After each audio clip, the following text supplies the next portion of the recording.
मित्रांनो, आजचं सिंहगड फारच वैशिष्ट्यपूर्ण आहे आणि मी इथे आलो आहे आणि येताना सुद्धा अजिबातच गर्दी नव्हती. खूप कमी लोक आज होते. इथे नेहमी जे तुम्हाला माहिती आहे की ताक, लिंबू या सगळे बसलेले असतात, ते पण आज इथे नाही आहे. आणि फार रेअर हा मागचा व्ह्यू दिसतो, कारण ह्याच्यात एकही माणूस नाही आहे आत्ता. अशी स्थिती सिंहगडवर फार कमी वेळा येते हल्ली. पण हरकत नाही, खूप लोक आणि खूप पुणेकर यांच्या जिव्हाळ्याचा हा सिंहगड आहे.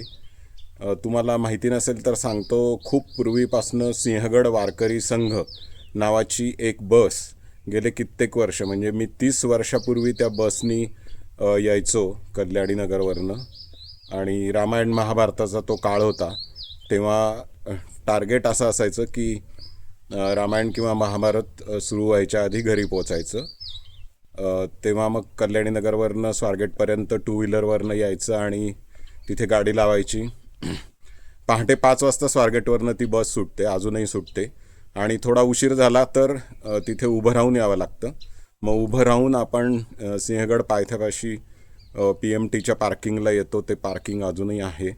आणि मग ह्या पुणे दरवाजापाशी येऊन पुन्हा खाली जायचा, असा तो कार्यक्रम असायचा. अजूनही कित्येक लोक हा करतात.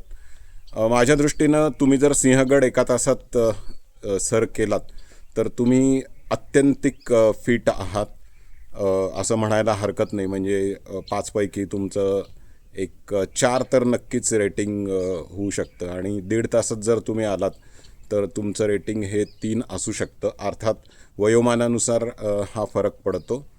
आणि माझ्या माहितीप्रमाणे 30 मिनिटात सिंहगड सर करणारे देखील बरेच लोक आहेत. तर असा हा आजचा दुर्मिळ योग सिंहगडावर आलेला आहे. थँक्यू.